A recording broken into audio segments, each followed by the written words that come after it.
Good afternoon, everyone, and welcome to our QPS TalkTime episode, introducing a whole systems approach to integrated care. We have a wonderful panel for you today. You can follow us today on Twitter, or X as I should say it, at QPS TalkTime. You'll follow us on YouTube if you want to be able to watch back some of these clips or share them with colleagues.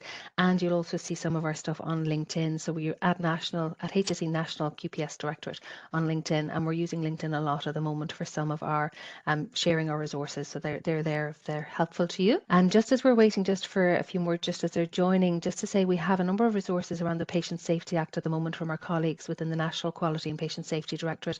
So the Patient Safety, the Notifiable Incidents and Open Disclosure Act is effective at the moment, and there's a lot of resources that are there and are available to support you in your work. If you're in that space where this is applicable to you, it can also be helpful to see what training is available via HSE Land. The My Health, My Voice resources, which were launched for World Patient Safety Days, we said it's not just the day that they're applicable for. So all of those resources are available on our website. And what we would say to you is that the World Quality Day is coming up. And again, feel free to share them or use them. There are a number of links to SharePoint on our website at the moment. And there you'll be able to find some of those video clips that you can then show in your waiting areas, or if you have a stand that you'd like to be able to access some of those resources for.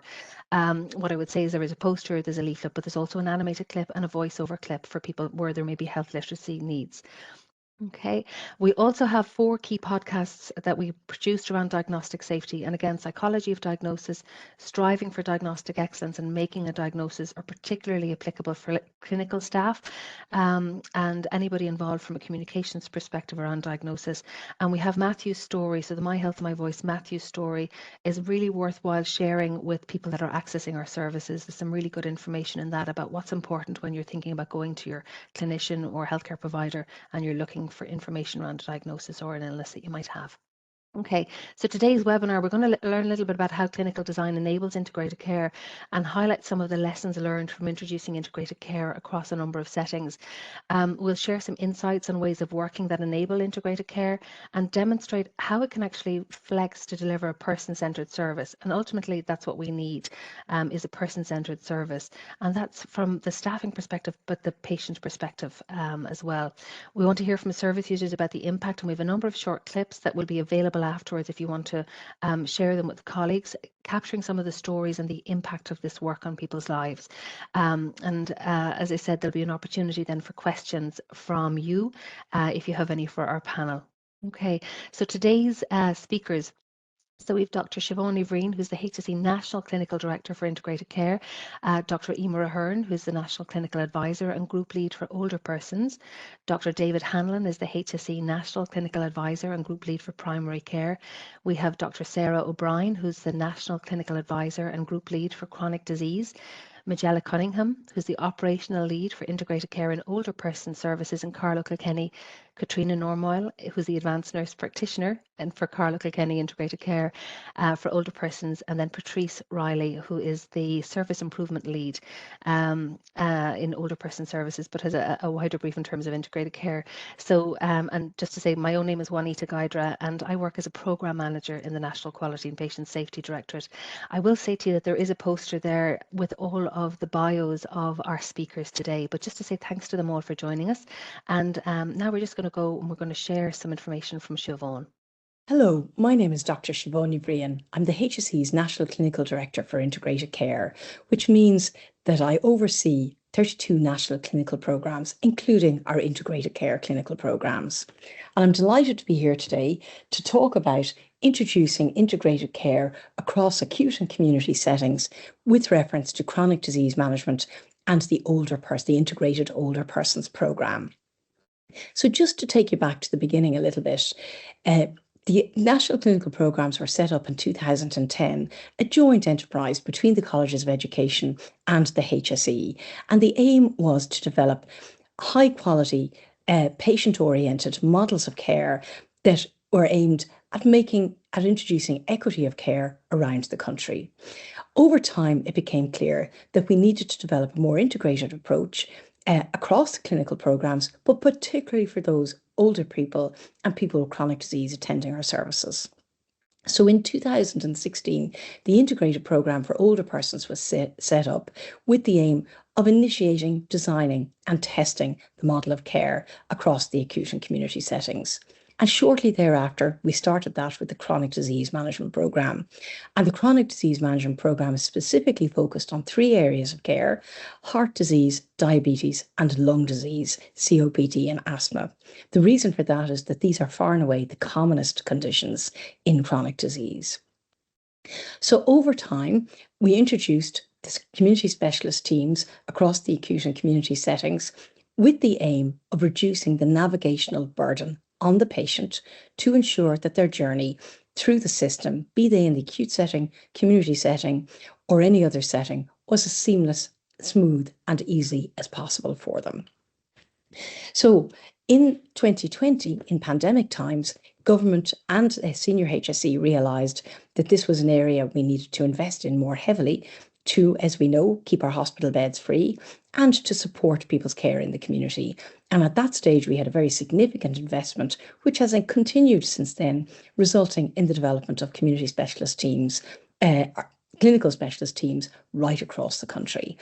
When they're not all fully developed as yet, however, we're continuing to get funding to have those full CSTs in the community. So today, my colleagues are going to talk about the impact of the Older Persons Programme, Chronic Disease Management Programme, and other areas that have impacted on this introduction of integrated care for health services that is in line with Sláinte Care. I hope you enjoy the day and thank you very much. We say thanks very much to Siobhán for sharing that with us. And we're going to now pass over to Dr. David Hanlon, who's going to share with us a little bit about the area that he's in. Thank you. So thank you. Siobhán there spoke about Sláinte Care and integrated care, and I just want to expand a little bit more about what we've done and set the scene for what we're going to hear later on in the webinar. So we all know what Sláinte Care is. On the next slide, please. This is about really how we brought the theory into practice. So the key pieces, I suppose, the headlines of Sláinte Care, if you're trying to summarize it, would be right care, right place, right time, and by the right person. And I think as we go through the presentations today, you will hear, I want you to check off in your head, is this the right care? Is this the right place? Is it the right time? Or is it by the right person? When we say right care, I mean, really, we're looking at care that's evidence-based. So we're doing things that we know will work. It's standardized, and that means that wherever you are in the country or wherever you're receiving care, you will receive care to the same standard. And of course, it has to be patient-centered. And the clinical programs, since their inception almost 15 years ago, have really been working on that basis in terms of developing guidelines and models of care and pathways and others that we'll hear about, really focused on delivering these things. Right place was a key part of Sláinte Care, and in some ways that's sort of simplified as being care kind of closer to home and sort of understood as being community-based. But fundamentally, it means we shouldn't be delivering care in an acute hospital setting if it doesn't need to be in an acute hospital setting. Acute hospitals are busy places. They're already overloaded, overburdened, congested, and we need to make space there, and we need to deliver care that's more appropriately closer to people's home and not be bringing them to the hospital. That speaks to access as the right time, but also right time is about prevention. It's about dealing with people's diseases before they've developed the complications, before they've got the diabetic foot ulcer, before they've got the amputation, before they're going blind, before they've got an exacerbation, or before they're so bad that they need to be admitted to hospital with their COPD. And by the right person, again, is really focusing on the importance of the healthcare workforce. And many of you joining us today will be part of that. So this is about enabling us to deliver and work at the top of our license, whatever our role and whatever our discipline. It's about promoting advanced practice. And it's not just about advanced practice, but we'll see numerous examples here of advanced nursing practice, about health and social care practice, and others. And this is really bringing the theory into practice in terms of delivery. The multidisciplinary and interdisciplinary teams are very much a feature of this, and developing new roles. And again, you will see examples today of new roles being being put in place in order to deliver this model. If there's one thing that sometimes frustrates me, however, is when people talk about sláinte care being somehow like lowest level of complexity. And it kind of is a little bit reductionist. It kind of implies that what happens in the community isn't complex and is somehow simple. And I think if we've learned anything, or one of the many things we've learned as we've gone along this journey, is it is complex. Healthcare is complex. This spidery web here, you're not actually supposed to be able to read it, but this is my attempt at trying to define what are the services that exist in the community. And as I say, it ran out into all sorts of spaces. So this is a complex place. Just because it's in the community does not make it simple. So part of our of implementing the sláinte care piece is what we're feeling at the moment, is the structural reform in the HSE, and that's very much in our current context. So our original, when we established this work, it was in the context of hospital groups and community health organisations, and clearly there wasn't a strong alignment between those two different constructs. They were speaking to different populations, and they didn't necessarily kind of line up. And that's has been one of the challenges in terms of the implementation of what we've done. But as we move towards the health regions, with the next slide, please, it certainly is a much less complicated kind of picture. I just want to focus here on two pieces. One is that the point about aligning the hospital and the community-based services. So that's fundamental in order to be able to deliver integrated care, that we're dealing with the same populations. And the next slide is, again, focusing on the supporting the population-based approach, so that we're looking at whether you're a hospital service or a community-based service, you're actually all part of the health service and you're dealing with the same population and the same people. So there is the Health Atlas particularly have developed a detailed breakdown of the population in each of the regions, and that's available on the HSE website or through the QR code there if you want to go to it. And that's sort of articulated or incarnated at the moment in terms of the emergence of the regions and our regional executive officers, and soon to see the integrated health areas and the associated substructure coming along with that. And one of the really encouraging things is how much the integrated health areas are going to align with the kind of structures we're going to hear about in terms of our community specialist teams and the populations and geographies that are involved. But so the clinical programs then, as I say, almost 15 years in the making, have been characterized by being clinically led and patient-centered. They have worked a lot on developing initially models of care and clinical guidance, and you will have seen numerous examples of that, and we will hear more about it later in the day.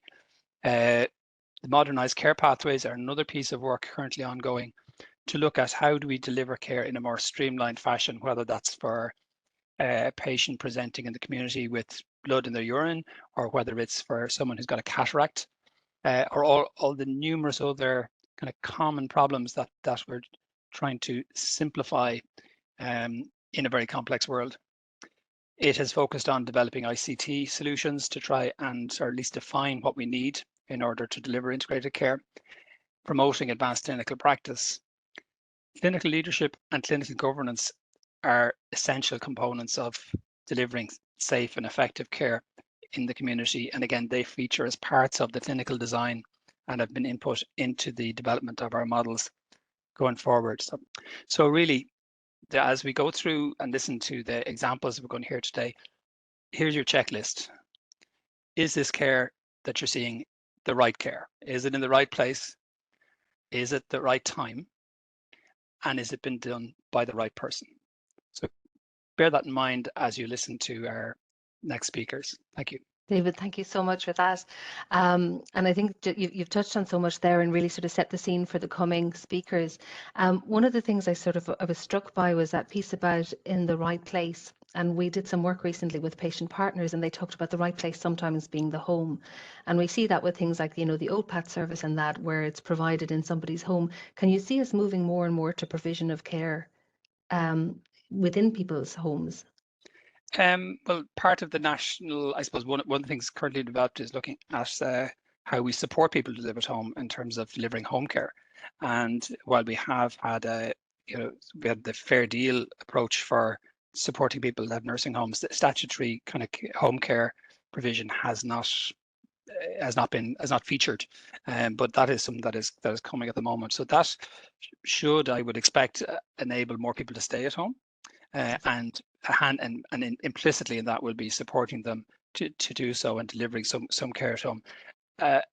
In terms of the complexities, as we mentioned there, delivering care at home actually isn't simple, and I think I suppose that's so. It's certainly, when it's appropriate, it'll be the right thing to do. But I think there may, it's not a question that we're going to, what will happen in the home and what won't. At the moment, we've got a number of models in terms of for example, the virtual wards are being developed, and they've only kicked off very recently, and probably the whole webinar all of their own. But that's an example already where we're seeing people being managed at home, where otherwise they would be admitted to hospital. And obviously there's other work in terms of getting people home to assess their needs, and otherwise, rather than admitting them to long-term care or even transitional care. But so it's a moving space, but it's definitely evolving. Thank you. That's it. No, and thank you for that. Thank you for that. And there's a lot to be said around understanding the complexity of the care, as you touched on, because it's not straightforward. But I suppose it's about being creative and innovative where we can to see how we can change things. So I'm delighted now to welcome Emer Ahern, who is Dr. Emer Ahern, who is the consultant geriatrician in Cork University Hospital. She's the HSE National Clinical Advisor and Group Lead for Older Persons in the HSE. So welcome. Thank you very much, and good afternoon, everybody. And Siobhán and David have clearly kind of told the story of, why we are doing this and how this has come about. And really, what I would like to do today is introduce you to, a team that is delivering this integrated approach for a population of older people in Carlow, Kilkenny. And I think, and it just goes back to your question there, Janita, and what David was saying, that it is about delivering the right care. And I think kind of up until now, everybody is very cognizant that the population is growing and that it's aging. But we do need to better understand what that means when we're delivering healthcare beyond just increasing numbers. So we need then to understand, that older adults, that they are the highest users. They use healthcare more than any other population group. And also we need to better understand their unique and specific needs beyond just that there's just more and more older people. And I think that really leads into what David was saying about the complexity. So the people who are using the services, have complex needs. And then it is up to the continuum of services, whether you're in health promotion or disease prevention, whether working in primary care, whether working in, acute hospital or nursing home care. So it's up to everybody then working in the services to understand what these unique and specific needs are and how we deliver kind of age-friendly care across the continuum of services. And then in response to that, and certainly kind of from a policy level and a strategic direction, we are definitely following the evidence and doing the right thing in terms of, the overall aim to deliver integrated care to a population, and everything is working towards that. And certainly clinical design then responded to that and all the clinical programs and developing a model of what that would look like. And I think it's just really important here is that, through the kind of clinical programs and through the ECC program, we prioritize key services that would serve as a lever in terms of furthering developing integrated care to a population. And I think with that, then it is, that's what we would like to illustrate today. So, and it is to my old colleagues actually in Carlow, Kilkenny, who recently won an award for their work. And so Cathriona and Majella, who are going to speak about their experience of delivering kind of integrated care, and not only just from one team, but how they integrate with the wider continuum of services, which we've talked about, so that people will experience coordinated care, that improves their outcome and their experience at the same time. So thank you very much. Thanks very much for joining us, Emer. Really appreciate you taking the time today. And a great pleasure to introduce both Majella and Cathriona now. So Majella Cunningham is the operation lead for integrated care for older persons in Carlow and Kilkenny, and Cathriona is the advanced nurse practitioner in Carlow, Kilkenny integrated care for older persons. So I'm going to take the lead first. So Majella is my name, as Juanita said, and I'm the operational lead for the integrated care in Carlow, Kilkenny. So we're a community-led or a community-based consultant-led multidisciplinary team. We provide comprehensive assessment to individuals and an individualized treatment plan. We work with older people around 4 to 6 weeks, depending on their need. It can be shorter, can be longer. And we cover 3 networks, approximately 50,000 per network, so population of 150,000. And it spans both rural and urban area.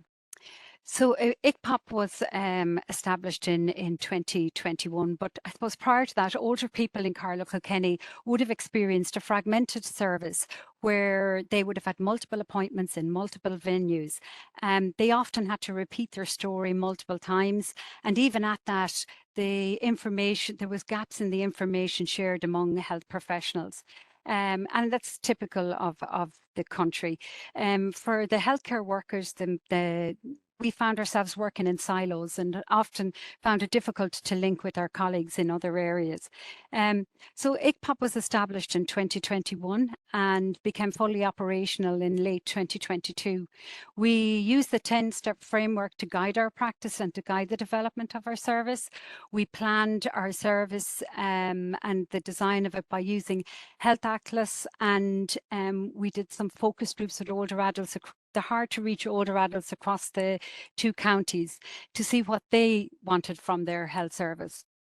The governance structures were established with the support of the national ICPOP team, and this consisted of governance groups that spanned community, primary care and older persons and acute, and local implementation groups where all stakeholders were engaged. So we had GP leads, we had therapy managers, nursing managers across acute and community, and everybody had a say in how the service developed. So why did we do a rapid improvement event? We had, we had started off on a good footing. But I suppose, unfortunately, what we found at this point, a year into the service up and running, was the team vision was conflicting with the reality of what was happening on the ground. There was a lot of confusion around the role of the ICPOP team, even within our own team. We weren't meeting national KPIs that were set, and we felt there was an unmet expectation of the other services, like our acute colleagues, our primary care colleagues. So what the aim of the rapid improvement event was to engage multi-stakeholders to come together to promote collaboration, evaluation and planning of the service that in turn facilitated the delivery of an improved model of care. We didn't want to set up another silo. We couldn't work in isolation. We needed to work across our acute colleagues and our primary care colleagues if we were to achieve the vision of having a seamless service for older people that lived in Carlow, Kilkenny. And at this point, Ireland East were doing a rapid improvement event with the acute colleagues in St. Luke's Hospital. And it became very evident during that there was confusion and frustration being highlighted around our role in the community. And it was at this point that I asked if they would work with us, we'd work with them. And thankfully, the Ireland East Service Improvement team, Nolene Burke and her team, supported us. So I suppose I'll hand you over to Cathriona and she'll run through how we did this and the steps we took. Thank you. Thanks, Majella. Good afternoon, everybody. So, as Majella said, I'm the advanced nurse practitioner for the ICPOP team in Carlow, Kilkenny. So how did we go about this? So we used elements basically of the lean methodology, where we adapted to facilitate multi-stakeholder workshop. And we just discussed this over a 5-day period in summer 2023. We looked at our current state, which involved running like value streams, where there was value added to the patient. We looked at our current state, our future state, Then we looked at the gap between those two states and we mapped out our processes. Following that, we identified 17 actions out of that RIE, and we conducted report outs at 30, 60 and 90 days on how our progress was going. So what does it look like now, and what does it mean for our service user? So the difference post RIE is that now the service user is seen within 1 day of referral if required. So currently we have seen 16 same day, next day referrals. There's a case management approach to each referral that comes in. We know that we're doing well because our success rate is we have less than 10% of patients admitted. We're providing a coordinated service then and building strong links with our acute and our primary care colleagues and cycle later life colleagues. We've reduced the time then from referral received to triage from 5 days to the same day. And we've reduced the time from triage to first appointment. So this is really where we've shown that we flex the model because it's very patient-centred. And it just proves that we have timely access, it's person-centred, and service users are receiving the right care, the right place, at the right time, and it's aligned with the Sláinte Care goals. So what it means for the service or for service improvement. So we're developing pathways in and out of the service. We have memorandums of understanding with Cycle Later Life, memory services, and we have links built with the acute service through patient flow and the hub and through our acute A&Ps. We have also built links with our nursing homes to the post of our clinical nurse specialist nursing home outreach. We have provided frailty training to over 150 of staff, and that's a mix of community and residential staff. So we're raising frailty awareness really, both in our own settings in the acute and primary care and in our community. So we've presented to local GAA clubs, local libraries, and we present at national and international conferences. To date, our occupational therapist and occupational therapist assistant has delivered 4 groups of 6 cognitive stimulation therapy sessions. And then we've had the introduction of our community connector. So the role of the community connector really has helped people who were disengaged from the community to now re-engage with services and the community. This slide just shows the various stakeholders that we have been involved with. The top slide really shows our third sector services alone, the Gardaí, local county councils, to name but a few. And then we have our acute and our primary care colleagues as well. The slide also just shows there our presentations that we have given both in the community and at national level and then in local libraries. So it really just shows all the enablers really of integrated care and how we work together to achieve this. So this is, I suppose, our catch line. So we are always striving for excellence. The service is constantly improving. We're constantly evolving or changing our processes to enhance the care that we offer through auditing our practice, and that's done on a regular basis. And we would say that excellence really is a gradual result of always striving to do better. Thank you both very much for that. It's really helpful to have that sort of insight into what's happening within the system and how it came about. I was struck by the idea that it's the learning and the evolving as you go. One of the things as well, Cathriona, that you touched on was that whole area of focus groups. And I was really curious about the hard to reach, members of the community, so people that don't typically use Facebook or don't use, social media. How did you reach out to those, and how did you invite them to be part of your focus groups? Yeah, it was actually kind of a very organic process. We reached out to local community groups. We put advertisements in local papers, local radios, mass leaflets, and local supermarkets. So yeah, it was quite organic how we got groups together and interested people to come and join in the focus groups. So you went out and about yourselves into the areas where you Basically, yeah, we did. Yeah, the groundwork.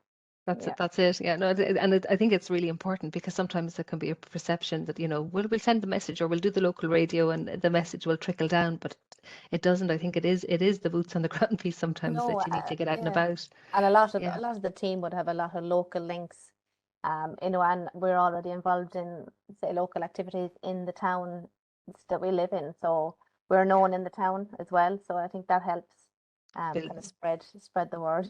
The personal relationships, yeah. Yeah. Thanks for that. And Majella, one of the things that you touched on as well was that whole area of governance and thinking about governance in that sort of sense of the clinical, the professional, and the operational needs. Have you positive examples of where you've navigated that governance across multiple specialties? What made it work well in those areas where it is working well? I suppose, here in our experience of it is where, we all have clarity around our roles, and where there's respect for one another's role.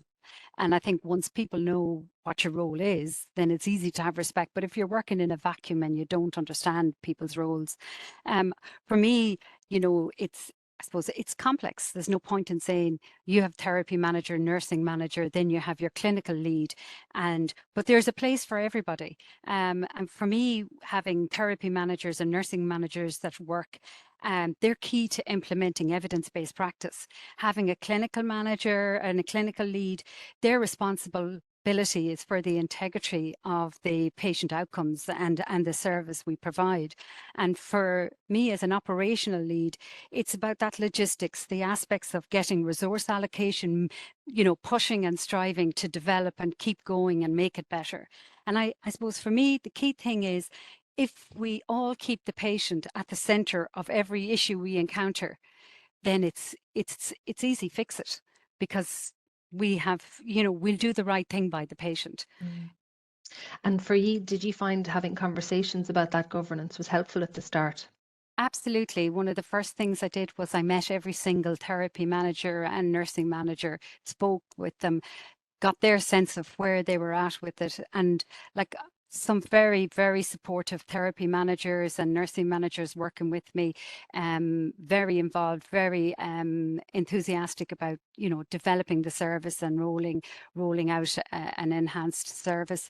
And yeah, there are areas where we need to do a little bit more talking and collaborating. I'm not saying it's perfect, but we are getting there. And relationship building, and and trying something out, and having the freedom to say, we'll try it for a few weeks. If it doesn't work, we'll change it. To have that freedom and be able to take that calculated risk and say, right, well, if this doesn't work, and have one another's back. And I think those relationships is what's going to make the governance structure work. When, we often heard the saying, too many kettles or too many cooks spoil the broth. Yeah. So, but I think if we work together in a respectful manner, that we can get over that. Yeah, there's enough work for everybody. Absolutely. And everybody has a role, an important role. Yeah, I see Dr. Emer Ahern has put in there, just well done to the cats. Now, as a Tipperary woman, I shouldn't really be highlighting that comment, but I think today we will. So just thank you to you both. There is a short video clip there. I'm conscious just from a time perspective, we might put the link into the chat function, and we'll be able to share it with people, that you'll be able to watch it maybe at the end, and if we have time, we'll show it in a moment. But it's really worthwhile taking just 2 minutes at the end of the webinar today to watch it, because it highlights the impact on the service user. So if we have time, we'll show it, but we might come back to it. Okay, and we'll just go over now to Sarah O'Brien. Dr. Sarah O'Brien is the National Clinical Advisor and Group Lead for Chronic Disease, and she's a consultant in public health medicine, health service improvement. So Sarah, you're very welcome, and you might talk to us a little bit about your area around chronic disease. Thanks, Juanita. Good afternoon, everyone. As Siobhán said, I work with 3 of the national clinical programmes, so heart, respiratory and diabetes. And against a backdrop of an ageing population and increasing prevalence of chronic disease and multimorbidity, these 3 clinical programmes came together to form the Integrated Care Programme for the Prevention and Management of Chronic Disease. And we work to drive service improvement in the area of chronic disease healthcare delivery. And as part of this work, we support the national implementation of the integrated model of care for the prevention and management of chronic chronic disease. And I'm really delighted to be here today just to give you a very brief overview of the model of care and how it's flexing to meet patient need.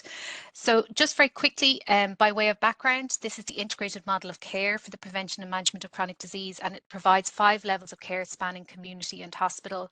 So level 0 is about empowering patients to self-manage their chronic conditions by providing them with the tools and knowledge to do so. So this is in the form of self-management education. It's at the base of the pyramid and it does take varying forms, but every patient should be empowered by their healthcare professionals in this way.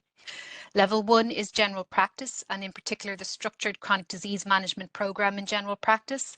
The programme allows GPs and practice nurses protected time with their patients to proactively address their risk factors or their chronic conditions on an annual or a biannual basis, depending on what arm of the programme they're enrolled in. Levels 2 and 3, you can see the arrow on the left there highlighting them. These are new levels of care in the community to support the GP in caring for individuals with more complex chronic disease and multi-morbidity in the community, instead of referring them onto the hospital outpatient services where they often face lengthy waits. So to date, we've established 26 chronic disease community specialist teams in community-based hubs across the country. Each has a dedicated chronic disease community specialist team. So that's highlighted on the right there of your slide. And each team consists of 32.2 whole-time equivalents, which would serve a population of approximately the 150,000. So similar to what Majella was saying for older persons. So this community specialist team provide timely and equitable access to diagnostics such as echo and spirometry and specialist multidisciplinary intervention in the community, with each team being linked to a local hospital with split posts. So David talked about split posts. So we have integrated care consultant and nurses, specialist nurses who have a joint commitment to work across hospital and hub. So really to support the provision of continuity of care for patients across hospital and community. And also we have specialist nursing roles, advanced practice roles to support this care.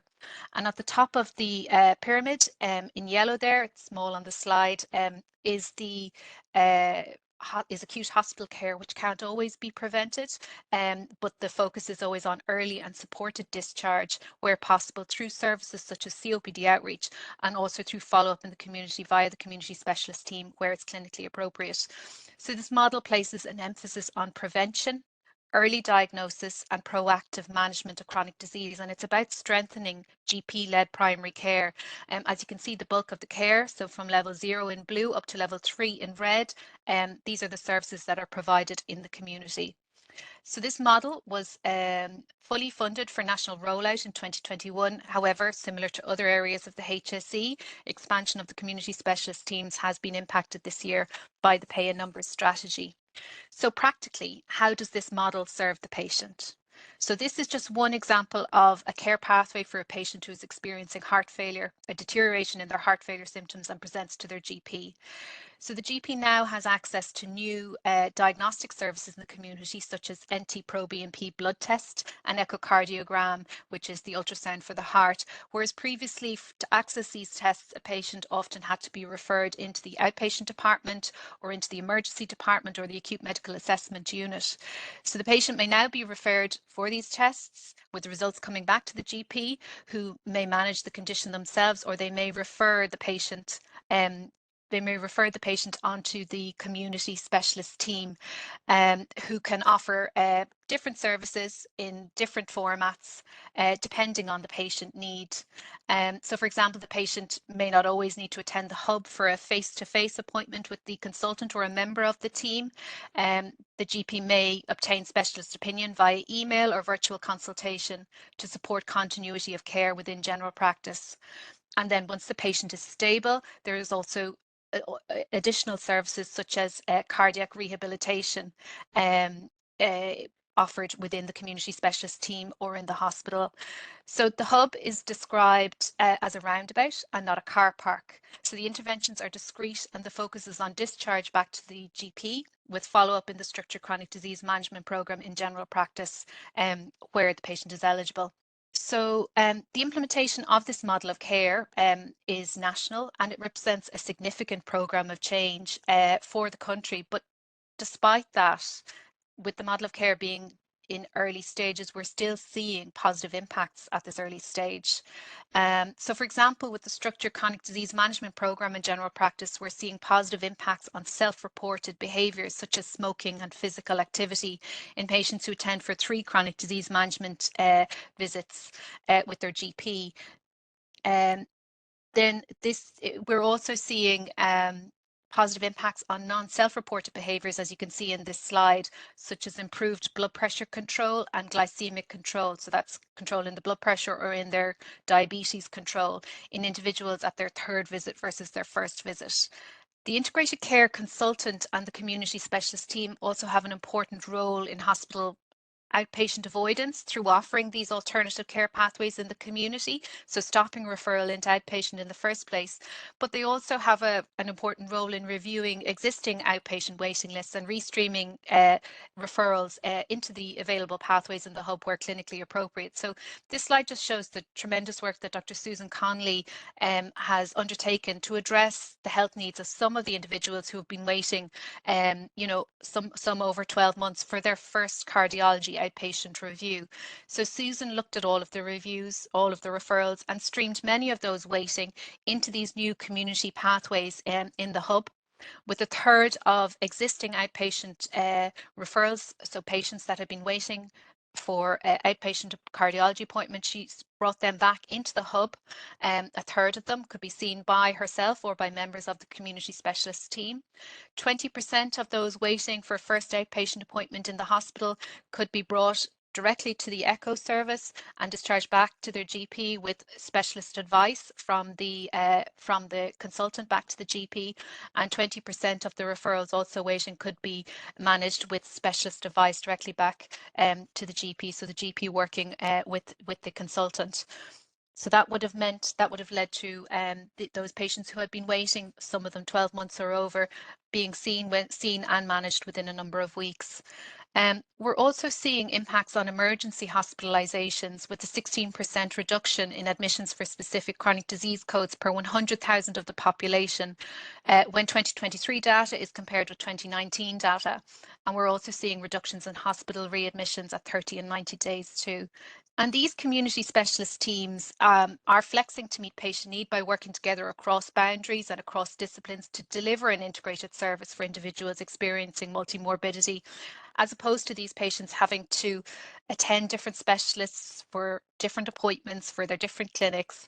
So these teams are working to take the burden of integration of the patients and their carers and their families' shoulders. And these community specialist teams, an example, I should say, of this work is in Cunningham in the Phoenix Park. There's an integrated cardiopulmonary specialist clinic being co-led by Dr. Saiva, integrated care cardiologist, and Dr. Abbey, integrated care respiratory physician. And prior to this community specialist team offering this service, you know, these individuals living with COPD and heart failure would have often had to endure long waits for first review, had multiple specialist appointments, perhaps in differing areas of the hospital or in different hospitals altogether on different days, and having to manage differing treatment regimes individually for each condition. Whereas now with this integrated clinic, it's a one-stop shop with multiple diagnostic and therapeutic services under one roof. And Dr. Saiva and Dr. Abbey's teams are working together to specifically meet the individual needs of each patient that they have. And this community specialist team won the HSE CEO Choice Innovation Award in June of this year. But just to say, perhaps the most important impact that we're seeing is the reported experience of patients and their carers in terms of the service that they are receiving from these community specialist teams. So we have a video. I don't know, Juanita, whether we have time. We may just put up the link to that. I'll let you make the decision on that. But, yeah. There's never enough time for these webinars, but what Yeah. we will do is we are going to send an email out to everybody that's part of the session today, and what we will do is we'll share it in an email out with everybody afterwards. There'll be 2 videos. Hopefully there'll be the one from the ICPOC team, so the older persons team, and the one here around the chronic disease. And I think it's really worth your while to take a look at it and to share it with others as well, just as a really good example, and to, as I said, to hear the impact on people within it.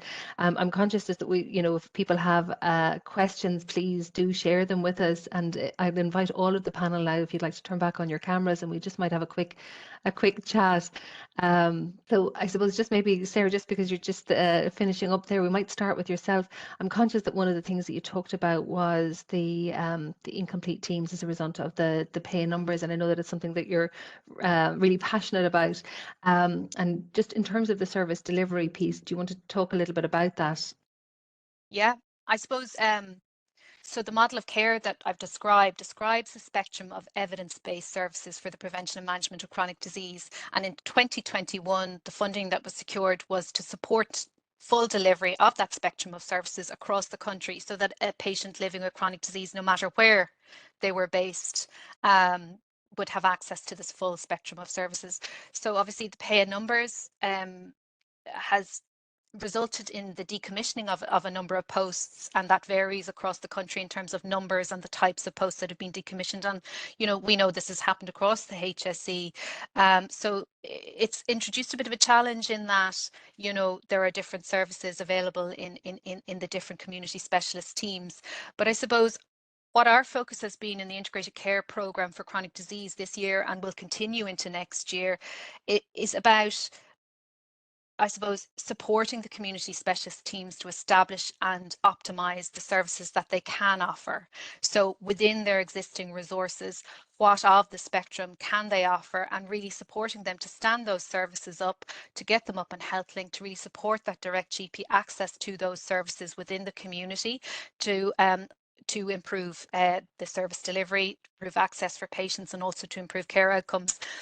So that really has been our focus and will continue to be so. But I suppose with the move into the health regions, as David was saying, those decisions are going to be made locally in terms of resourcing and prioritising.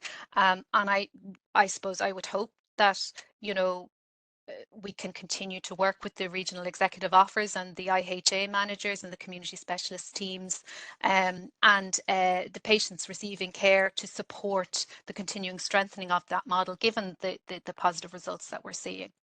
Okay, brilliant. Thanks for that. I'm struck by, I suppose, the necessity sometimes to, as we talked about, that innovative lens when you're looking at this sort of work. And one of the things that we talked about was the geography, and people's needs will be different, if you're in Donegal versus in your, quite an urban area, and the access to things like education programs and that. Do you want to just touch on that briefly? Yeah, I can. So I suppose a key aspect of these community specialist teams is, timely access and equitable access, so that no matter where you're living in Ireland, that you can access this range of services.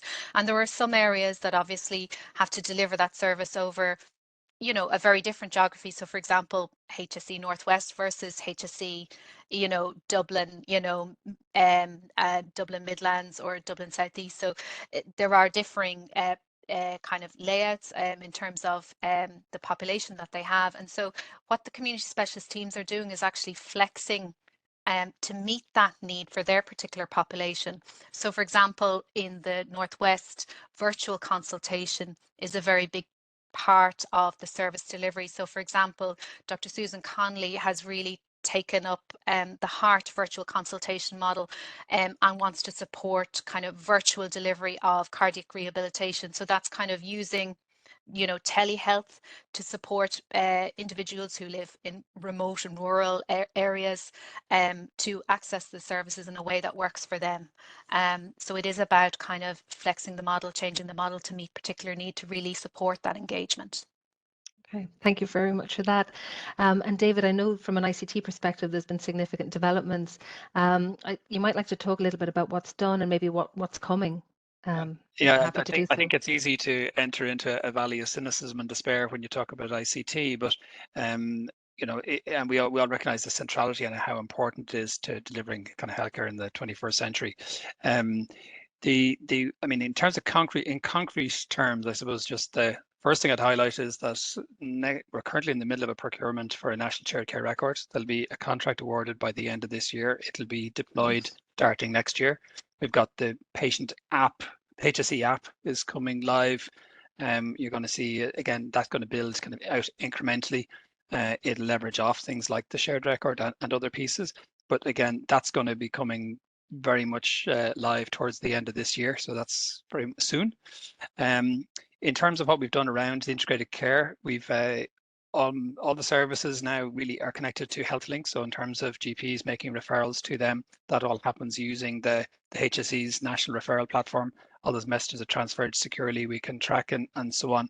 Great. We've put together the national HSE area finder. So if you're wondering, where are these services for the person, or how do I contact the chronic disease hub or so on? If you put in the person's address or air code into the HSE area finder, so you can Google it, hseareafinder.ie, and you can search for your own address or the patient's address, and it will actually give you the email contacts for several services that are related to that area, and that remains a work in progress. We're building that out. So there's the IHI penetration, again, individual health identifier. A lot of work's been done in the background around that, with very high match rates happening. A lot of that was done actually during COVID because it was part of doing that. So there's a lot happening, and we're going to see, in next 12-18 months, there will be progressively more things coming along. It's going to be a long journey. There will be a lot more to do, but things are happening, and you will be seeing progress. Huge advances steadily. in the last 10 years, if you think about that period of time and what was and what is now. There's significant advances, so I think that's really, really positive. And just maybe I'd like to invite Patrice. Patrice is the service improvement lead, and we talk about a lot of the changes involve how we operate, the improvements in quality improvement, change management, and just how can we incorporate change management and quality improvement methodologies to improve the integrated care practices. Thanks, Juanita, and thank you to everyone. It was very informative today. I suppose there's lots of different methodologies. I suppose if you think about quality improvement, there's the PDSA, the Plan, Do, Study, Act. There's lean methodologies that we've heard today from the Carlow Kilkenny team, Cotter's Change, the HSE Change Guide, and the Matter have a fantastic lean academy as well, and they've developed guidelines, as have our own QI departments. But I suppose common to all is that we give time to the discovery phase and we give time to the planning phase, because I think quite often teams, and both at an individual level and at a senior management level, we might be inclined to kind of jump straight into the solutions, and that's our natural. As clinicians, we want to help and support, but it's about giving that time to discovery and really mapping out what are the current processes in place and building on those, I suppose, as well. Because quite often, I suppose we've heard Siobhán speak earlier about timelines and the ICPOP from 2016. There's lots of good examples of integrated ways of working that were occurring even before 2016. So it's about sitting down with all stakeholders, the users, the frontline clinicians, and actually consulting, as the Carlow Kilkenny team demonstrated today, actually having those focus groups and hearing what's happening helps us to mobilise resources, collaboration, communication. It's core to integrated ways of working. The other thing I would say as well is that mobilising, or I suppose working with others, helps us to address the gaps, because sometimes clinicians on the ground or management will be thinking, we don't have the time for this, we've an awful lot to do, there's a lot of needs that have to be addressed at a one-to-one level. But by actually sitting down and collaborating with our partners across the system, particularly our non-traditional healthcare partners, as we've seen with the example today, it can help us to address gaps and help us to actually mobilise resources to address, I suppose, the needs that are in our communities. That's fantastic, and I think it sums it up really well. And it's not one size fits all. I think that the bit, when you're working in the system, it's finding what resources suit you in the particular moment, or depending on what's happening in your service, what's out there to support you at that time. Yeah. What I'm going to suggest we do is we've 1 minute left, but for anybody that would like to stay on, we might just play the Carlow Kilkenny video, if that's okay with people. And maybe I won't ask Cathriona and Majella. I know we talked to you a little bit earlier on, but we might just show your video, because I think that impact piece, I'd like to leave people with that. We're going to show the video, but just to say a huge thank you to our panel before the video loads. And in addition to thanking our panel, we'd also like to thank Adele from the CDI team, who was a huge support in developing this. Just as I said, there'll be a short little clip. We're going to show that now. And thanks again to everybody for watching.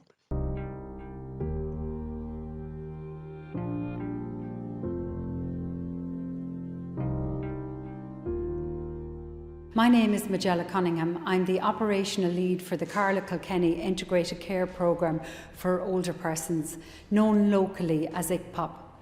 We're a community-based, consultant-led specialist multidisciplinary team. Our skilled team of professionals provide individualised treatment in accordance with the wishes and preferences of the older person. Hi, my name is Bernie, and I've been sick for about 3.5 years, and the doctor asked me would I like to be put in touch with a group called ICPOP, and I said to him please do. So a week after that I had an appointment with the group. They helped me, so I believe today that only for that ICPOP I wouldn't be here today. I would have been dead because I was trying to struggle for so long. So when the older person attends the ICPOP service, all their information, assessments and documents are uploaded onto the Interoi platform, and this allows for the sharing of information between all disciplines. This prevents the duplication of assessments, the duplication of referrals, and most importantly, it prevents the duplication of the patient repeating their story to multiple disciplines. I'm the case manager CNM2 for the ICPOP service, and as part of my role I manage the referrals coming in. We receive referrals from GPs, from the consultant geriatricians, from the acute services and from the National Ambulance Service. And a part of my role then is to gather information about the patients. We discuss then at our multidisciplinary meeting as a team each referral that comes in. For those that we do not accept, we try to direct to a pathway that best serves that patient. And because of this, we've built great relationships with the Cycle Later Life Service, memory services and other pathways like that. And then for those then we accept, we then offer a clinic visit. I'm the advanced nurse practitioner within the team. I assess, diagnose and treat patients, and I plan their episode of care along with my MDT colleagues. The value of working with an MDT team is that it provides a holistic approach to patient care. I have seen a huge benefit to working as an OT on an integrated care team. I can liaise with my colleagues on site for quick and immediate response and feedback with patient queries. At the end of the period of my OT involvement, I bring my patient report back to the closure meeting, where we as an MDT collectively discuss the patient's care needs and ensure that they have been appropriately met. When a patient comes into us, the most important thing really to our team is their will and preference. We try to ensure that they're active participants in their own health and social care journey. My role involves connecting the older person to supports and services within the community to develop a wellbeing plan. This is done in accordance with third sector, voluntary and community organisations, along with statutory and non-statutory organisations. And all of that is about keeping the older person, helping them to age well in place and to minimise acute care. And I'm happy with them, what they're doing for me and what they've done for me.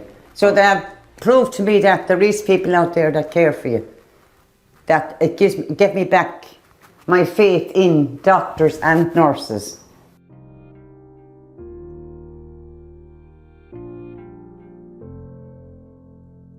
Thanks again to all of our panel, and as you'll see there, I think that's really the reason why this work is so important. Have a lovely afternoon. We'll talk to you soon.